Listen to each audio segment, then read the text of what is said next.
OK, we can go now to get reaction from Mustafa Barghouti. He's the Secretary General of the Palestinian National Initiative and former Information Minister. He joins us from Ramallah.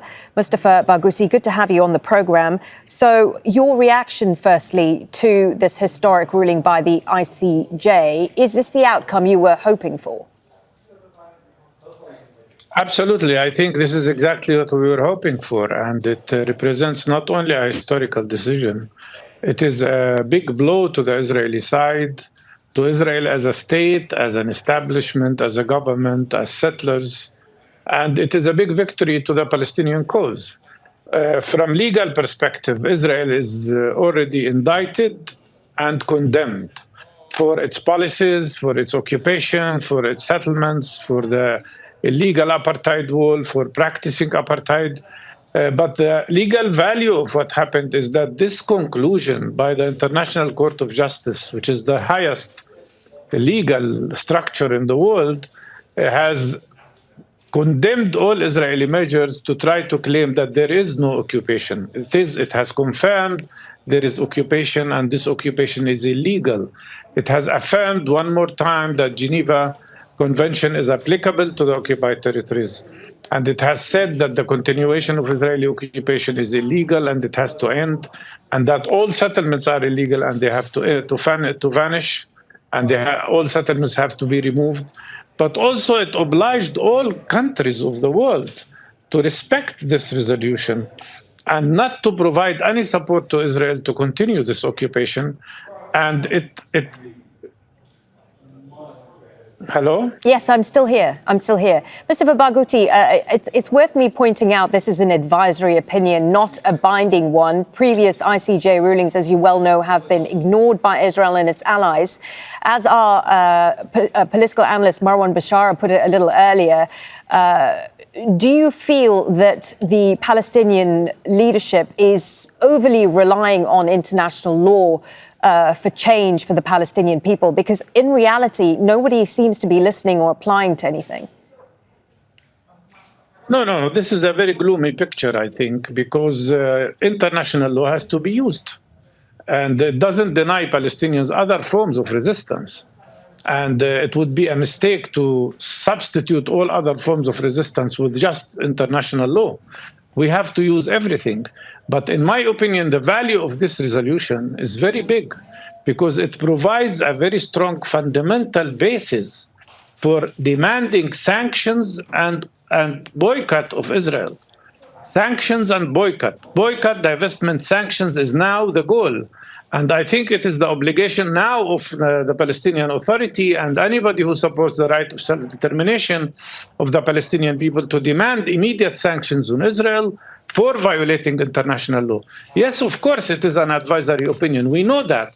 But why did the court give the advisory opinion? Because the United Nations General Assembly, that includes all the countries of the world, has demanded this advisory opinion. And now it is the obligation of the General Assembly and the Security Council to respond to this ruling.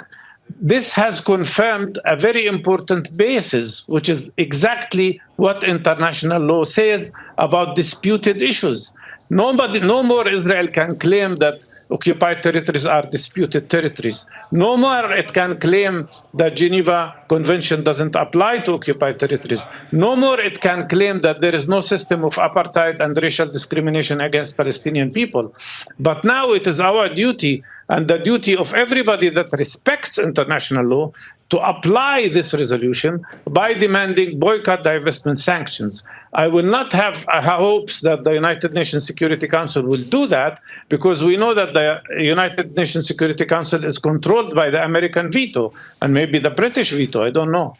But the most important thing is that this provides the basis for what we have been working on, which is the creation of a global anti-apartheid movement against the Israeli apartheid system, against occupation, against discrimination, against this violation, frank violation of international law. And just to get your reaction to something we heard a little earlier prior to this ruling by the Israeli finance minister, he called for an annexation of the occupied West Bank if the ICJ does indeed rule against Israel on this issue, which it has. Are you worried at all now that things may actually end up getting worse for Palestinians in the West Bank as Israelis double down on them? No, it was getting worse anyhow because Israel has a fascist government. Now Israel is officially having a fascist government led by fascists like Smotrich and Ben-Gvir, and of course Netanyahu. And when Netanyahu declares this is the land of Israel and claims that the ICJ is anti-Semitic, ICJ is anti-Semitic, ICC is anti-Semitic, international law is anti-Semitic. This shows you how isolated Israel is and how marginalized Israeli leaders are. And in my opinion, this is a very optimistic situation because it shows that the road is wide open now to isolate this fascism in Israel. And the more Israeli crimes happen, as they are happening now in the case of genocide and collective punishment in Gaza, the more it is clear that Israel is becoming a pariah structure. I cannot even say a pariah state because it violates every aspect of states by international law. It's a pariah structure that has to be isolated, that has to be sanctioned, and that has to be boycotted. And whatever the Israelis say doesn't mean anything as long as international law says something else, as long as the highest court of the world is saying something else. Israel cannot dictate on the world whatever it wants.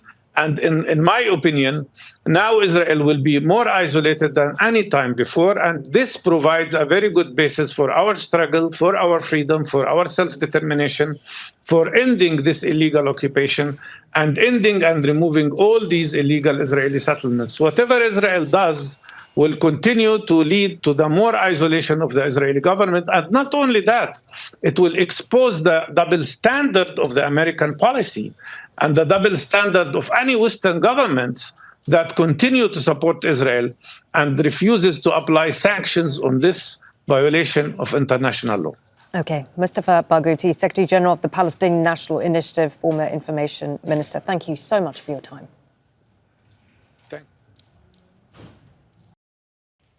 Make sure to subscribe to our channel to get the latest news from Al Jazeera.